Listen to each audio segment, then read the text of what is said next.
Մենք հավաքվել ենք մեր հին դասանով և նոր դասանով ՄԱԿ-ի գրասենյակի դիմաց մեկ պահանջով Դավիթի և Միքայելի իրավաբանական գործունեության նրանց կալանքի հետ կապված որոշման փոփոխության, ավելի կոնկրետ Դավիթին տնային կալանք տալու և Դավիթի ազատության հետ կապված որոշման փոփոխության ուրիշ առումներով այս հավաքը ուրիշ միտք չունի, միայն այդ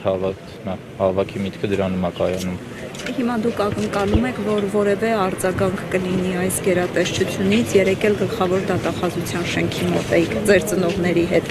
Այո, մենք հավաքվելով փորձում ենք հանրությանը ցույց տալ, թե ինչ է կատարվում մեր դասընկերների հետ եւ ակնկալում ենք, որ հանրության միջոցով ինչ-որ գործողություններ տեղի կունենան այդ գործի շուրջ։ Իսկ ձեր դասընկերոջ վերագրվող մեղադրանքները դուք այդքան երկար սովորել եք, ասեմ, որքանով է համապատասխանում իրեն։ Իմ կարծիքով ոչ մի կերպ, քանի որ նա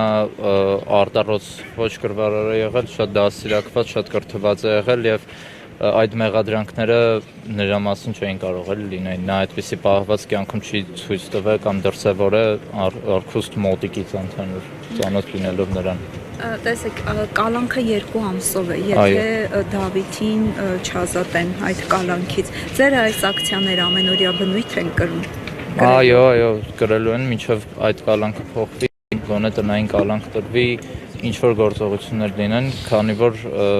այդ ամեն ինչը դրսևորում է, մենք գիտենք մեր Դավիթին եւ գիտենք ինչպես է իրավիճակը, ինչ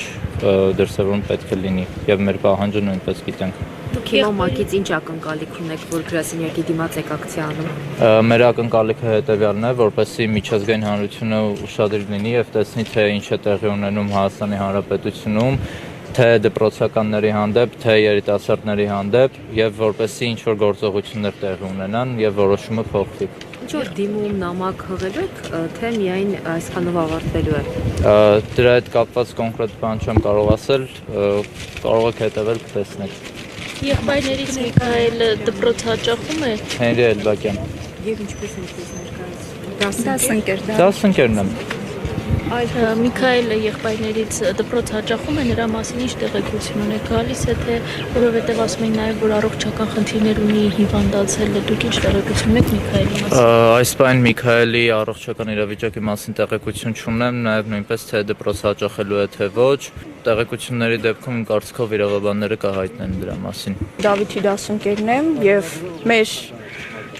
այստեղ ակցիայի նպատակը եւ ուղղակի պահանջում եւ խնդրում ենք ազատություն տալ այդ հրաշալի իսկապես մարդուն եւ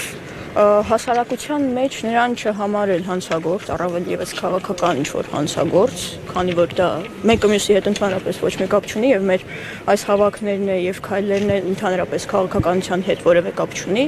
ուղղակի պարզապես չենք կարող մի կողմ մնալ, երբ մեր ընկերը այսպիսի իրավիճակում է հայտնվել։ Մեր պահանջը, խնդրանքը այն է, որ ուղղակի այդպիսի արդար եւ ազնիվ մարդկանց գործողությունները ստանան նմանատիպ արդար եւ ազնիվ պատասխան եւ հասարակության մեջ նրան չհամարեն, այսպես արտահայտվեմ, persona non grata։